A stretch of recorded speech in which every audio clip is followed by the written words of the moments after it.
이제 이런 것들이 2세대, 3세대한테 백이 되고 힘이 될 수 있는 뭔가가 있으면 좋겠다. 그게 제가 20년 전에 왔었을 때 느꼈던 거거든요. 나같이 이렇게 힘들게 배우지 않고 시행착오를 좀 줄여줄 수 있는 기회가 됐으면 좋겠어요.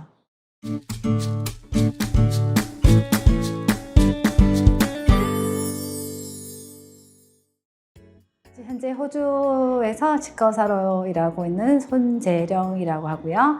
제가 호주에 처음 온 거는 2003년도에 시드니에 왔다가 2004년도에 브리즈번에서 널싱해서 영주권 받고 퀸즐랜드에 있는 제임스 쿡 유니버시티에서 치과대학을 마쳤고요.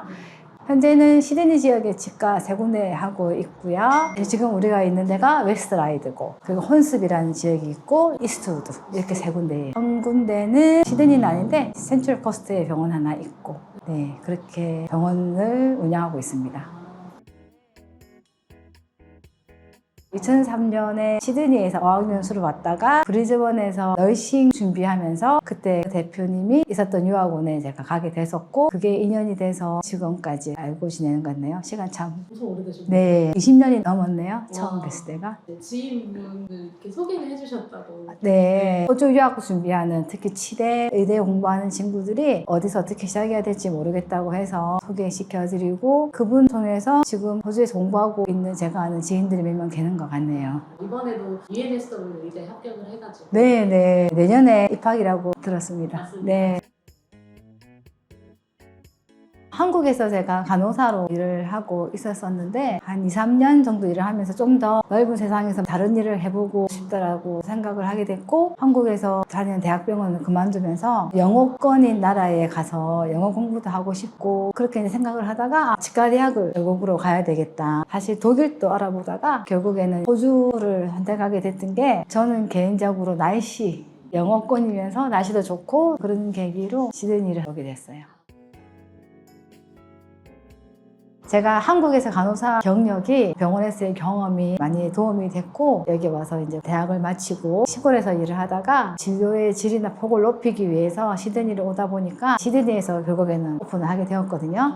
근데 호주는 한국이랑 다르게 한 치과 의사나 의사가 여러 군데 병원에서 일을 하는 게 일반적이거든요. 저 역시 3군데 병원에서 일을 하던 중이었고, 그리고 나서 이제 제 첫 번째 혼수비에 있는 병원을 오픈을 했었는데, 그 병원이 이제 처음에는 너무 힘들었지만 안정적으로 되면서 두 번째 병원을 오픈을 해야 되겠다. 왜냐면 이게 인구 밀도가 아시다시피 낮고 넓은 지역에 흩어져서 살고 있는 나라다 보니까, 그래서 이제 2개가 되고 이제 3개가 되고, 2년 전에는 기공실도, 내부 기공실도 하나 같이 하면서 병원을 4개, 그리고 지금은 이제 치과를 저 혼자서 했었지만 네트워크로 이루어갈 생각이거든요. 미라벨 덴탈 네트워크로 운영을 다시 할 예정입니다.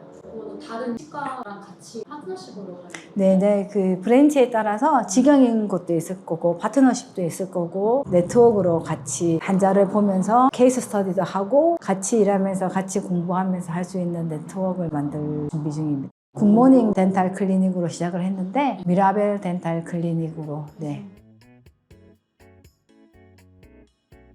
호주의 전체적인 상황이랑 시드니는 조금 달라요. 호주가 지역적으로 너무 퍼져 있다 보니까 외곽에는 치과 의사가 조금 모자라고, 시드니에는 한국처럼 경쟁도 치열하고 많은 치과가 오픈되어 있는 상황이긴 한데, 대신에 이제 약간 밀도가 높겠죠, 환자층이. 그래서 이제 한국, 중국, 인도, 네팔 여러 사람들을 만나고 커뮤니케이션 할 수 있는 장점이 있긴 하지만, 경쟁이 치열하다 보니 새로 졸업하시는 선생님들은 취직하기가 아마 시드니는 쉽지 않을 거예요. 한국처럼 시드니는 가격도 경쟁이 치열하게 생기는 그런 부작용들도 있고, 또 임대료도 비싸고, 호주 자체의 인건비는 계속 높다 보니까 아마 운영하는 분들 입장에서는 아마 경영적인 부분이 조금 힘이 들지 않을까 싶기도 하고, 치과의사 입장에서는 많은 케이스를 보고 업그레이드된 진료를 제공하고 싶지만 넘어야 되는 문턱이 조금 높은 편이라고 보시면 돼요, 시드니는. 선생님께서 또 외곽도.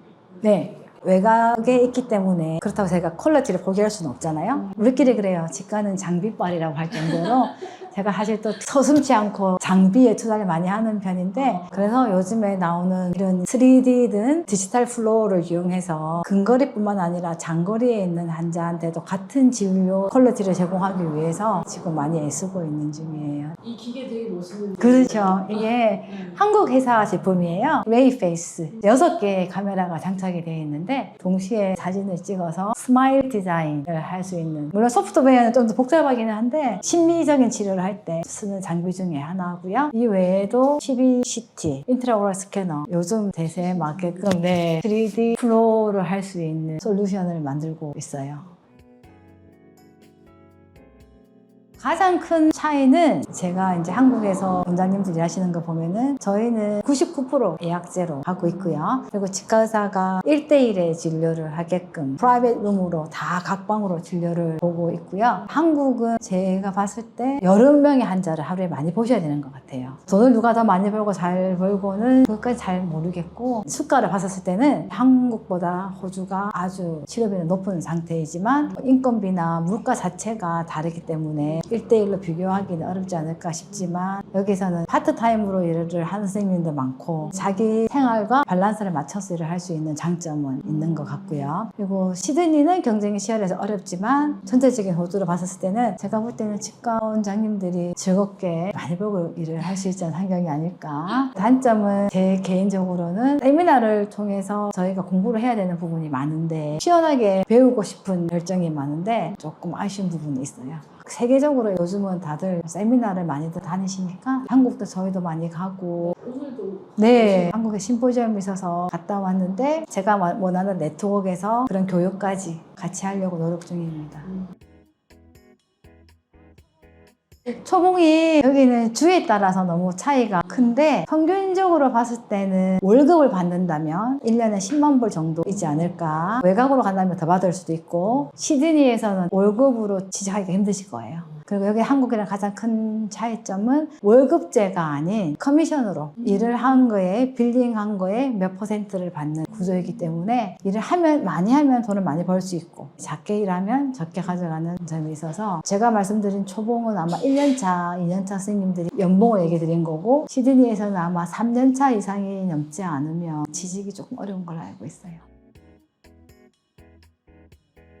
한국의 의료보험 같은 게 호주에는 메디케어라는 게 있어요. 메디케어에서 많은 부분의 메디칼을 커버를 해주는데 덴탈은 거의 해주지 않고 있고, 센틀링크라는 기관을 통해서 생활보호 대상자에 해당하는 자녀에게만 메디케어에서 2년에 1,300불 정도에 해당하는 치료를 받을 수 있는 혜택을 주기는 해요. 그래서 많은 외국인 유학생인 뿐만 아니라 호주 분들도 치과 치료에 대해서 치료비에 많은 부담감을 가지고 있는 게 현실이고요. 그러다 보니까 이제 진료를 빨리 받지 않아서 치아가 없는 경우도 많이 있고요. 시드니는 좀 덜한 편인 게 주위에 접하는 인프라가 되어 있기 때문에 그런 분들 치료를 많이 받는 분들이 많고, 임플란트 자체의 시술도 시드니가 압도적으로 많은 걸로 알고 있고요. 개인 사보험, 개인적으로 본인들이 1년에 얼마 내지는 한 달에 얼마씩 덴탈 커버를 프라이빗 헬스 펀드를 들어가는 경우가 있습니다. 네. 학생들 연락이 와요. 이 치료 받아야 되는데 OSHC 있으잖아요. 네네, 거기는 덴탈이 없습니다. 병원 커버만 되는 걸로 알고 있고, 그 보험을 들 때 추가로 덴탈이 커버되는 거를 들고 싶다고 하면 보험회사에서 추가의 비용을 차지를 해서 덴탈을 커버할 수 있는, 하지만 100% 커버되는 건 없고요. 어느 정도 응급할 때 치료를 받을 수 있는 거 정도.